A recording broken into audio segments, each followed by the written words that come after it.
Hey, so I wanted to just do a quick video reply, on a couple of comments that I saw, because I don't want the vitriolic political back and forth about gun control to come up outside of, respectful conversation, disagreement, that kind of thing, because that's not really what this channel is about. I think you would agree. But it bears, I think, some explanation about the mechanics of American government versus other government, and why it seems so damn difficult to do anything about something like mass shootings. So here's your answer. Yes, other governments have taken swift responses to gun violence, mass shootings, whatever you want to call them. I prefer to think of them as indoctrinated active shooters, because I think, or a radicalized active shooter, but I really think the correct term here is an indoctrinated mass shooter. And that's because we have other kinds of, quote, mass shootings that have been around since the dawn of time. And only recently, we totally reclassified all of those as mass shootings. These are things like drive-by shootings, gangland assassinations, gangland violence, road rage incidents have been the main ones. So I've been following gunviolencearchives.org every day since El Paso, and that's what I see. They take drive-by shootings and they lump it under mass shootings. They take road rage incidents and put them under mass shootings, because they don't specify the additional criteria of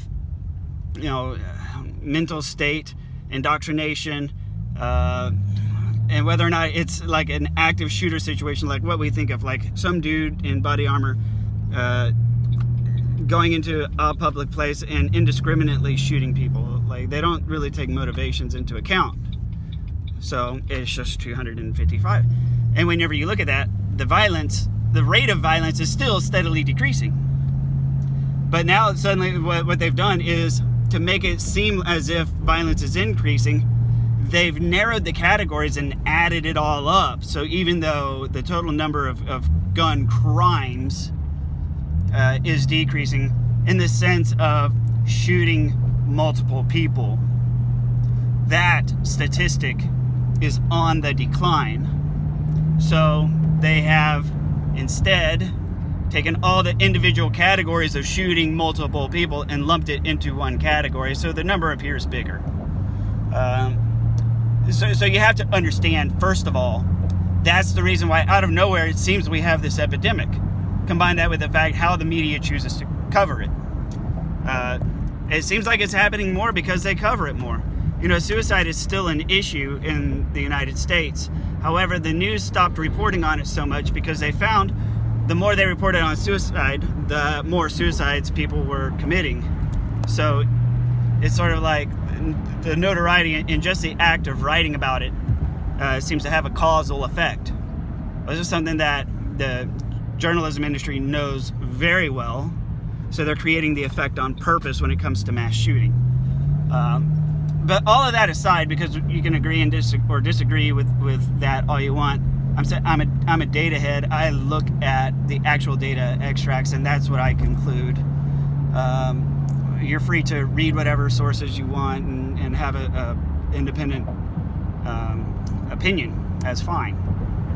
The question, though, getting back to the original premise, was, it's interesting that other countries are able to evoke the correct change quickly and in a timely manner, but it seems impossible to do that in the country, in America. And why?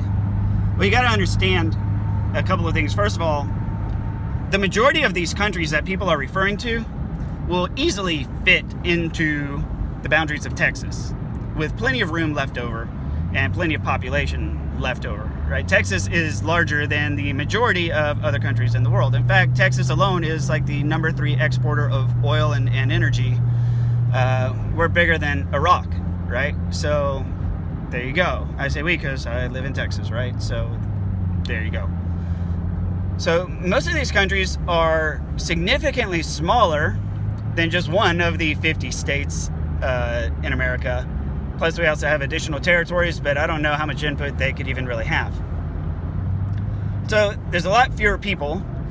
And the second thing is the majority of world governments and governments of other countries do not nearly have the number of obstacles to federal policy making and federal policy changing that the United States does. See, the structure of the United States government is intentionally designed for a weak, inefficient federal government. It is meant to be, what would be the most accurate word? I can't say diode, right? But it's meant to have a certain break-even point where it takes a certain amount of effort and agreement to get anything done. And if the nation is not, properly motivated, then nothing happens. So for anything to happen at a federal level, there has to be a high degree of agreement and a high degree of motivation and equalization between all of the states and all of the people and all of the Congress people, right? So if there's not a high degree of consensus, nothing will happen. The original founders of the government envisioned it that way, so that's how it is. So if there's not a high level of agreement, nothing happens. This is why one of the last times that we had any major consensus that made the federal government work like it's supposed to was after 9/11. Everybody agreed terrorism was bad. Everybody agreed airports need maximum security. Everybody agreed that, it's worth being searched and having stuff seized. So, normally we have the constitutional protection against search and seizure, but for the sake of airplanes being flown into buildings, that was a compromise everybody was willing to make. And if you were alive back then and an adult back then, you can remember all of this stuff vaguely if you can think through the haze. But everybody was on the same page with that, so stuff happened. Not everybody's on the same page with gun rights and gun control, which is apparently obvious. But it also is further complicated in the sense that we have a constitutional amendment that guarantees it as an inalienable right for zero infringement.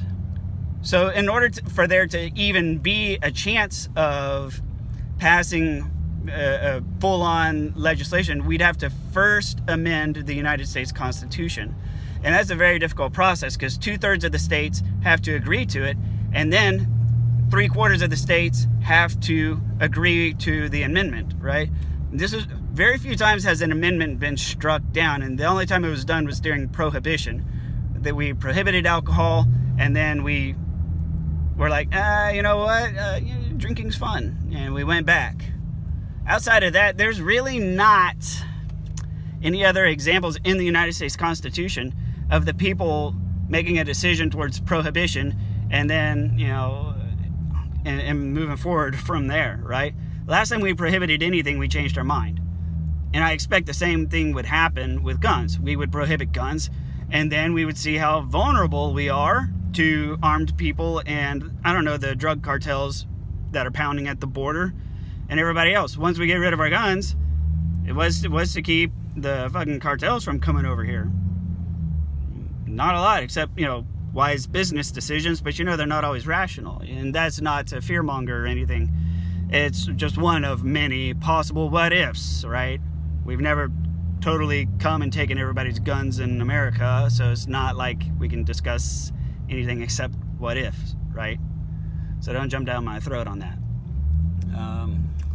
So that's really about it. The majority of other countries that are being referred to in terms of we had major gun violence, we did something. These countries are very, very small compared to the United States. They're small compared to Texas, let alone 49 additional states. They're very small. And their governments are structured such that they don't have nearly as many blockades to the federal process. They don't have nearly the challenges that we do. Their governments are not designed to sit there and do nothing unless the majority of people all want something, right? That other countries are not designed with a government like that because those countries are so small that would be detrimental to the way they operate and to their success. So they can't really do that. It would be a bad idea for them to do their government like we do it in America. So shit, and I was gonna go into something else. I had an idea and then I lost it. But you know, I think that pretty much covers all of it. Oh, I know. So what can be done? Well, you got to look back. In order to do anything sensibly, you have to look at how the U.S. government is designed. And everybody says, you know, the Constitution's antiquated and blah, blah, blah. And that may be true. But that doesn't change the structure of the government. And in order to understand the structure of the government, you got to understand what the dudes were thinking when they structured the government. Because otherwise it just doesn't make any sense. And you're not going to come to any kind of decent understanding unless you examine what their intents were, right? Look at the major social changes that have occurred recently, right? Like marijuana decriminalization and gay marriage, and the successes that the LGBTQ community had, and the success of the POT community. POT community, get it?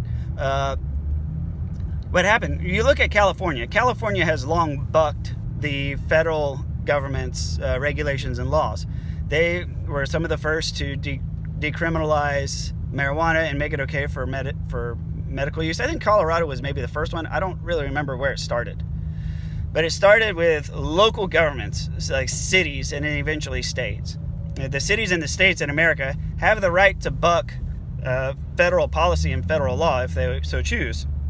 However, it's just generally not a good idea, because if you give the middle finger to the federal government on one thing, then they're going to give you the middle finger on a lot of things. And a lot of those things are tied to funding. And then whenever your state or your city loses lots of federal dollars and everybody has less money, then suddenly you become unpopular. Look no further than AOC whenever she first took office and successfully blocked Amazon from bringing lots of jobs to her district, right? A lot of people weren't happy with that. There were a few that cheerleaded her, but until people realized, it's like, oh, wait, we kind of lose, right? It doesn't really do you well to say no to the federal government. So if you want higher restrictions of gun laws, you can do that, and you can certainly lobby for it in your city, in your locale, in your district, wherever you want. And you get enough like-minded people together, you can pass tighter gun laws. We have that. And we've done that in many states and in many cities. New York, for example, has some really crazy strict gun laws. So does Chicago. And so if you want to affect your own life, then you do that at your own level of government, because you have more power and more freedom at the lower levels of government. You, the individual, right? When you go all the way up to the federal level, you as the individual don't have a lot of power, and your voice doesn't go very far at the federal level, which begs the question of why the hell are we even trying to do that? No, go to the local government, the local town halls, local issues, and start there. Because if you manage to support gun laws and gun legislation that you're happy with, and you get that in your neighborhood, good for you. And the way it works is, if your local laws work well for you, the rest of your state will tend to notice. And when the rest of your state notices, they say, oh, this is probably the way to go. And then they adopt it. And then the entire state adopts it. And then once the whole state adopts it, other states are like, oh, hey, look at what they're doing over there. That seems like a good idea. We'll do that too. And so then they adopt it. And then more states adopt it. And then eventually it just becomes federal policy. That's what we did with marijuana. That's what we did with gay marriage. That's how you get change done in America. That's the plan. That's the system. To do it any other way is misguided. And the problem is, we've done this plenty of times with guns. We have over 20,000 laws on the books already at local and state and federal levels. We've tried this about 20,000 times, and we're still here. So it's not a very good average. So that's why. Thank you very much. I'll see you on the next video.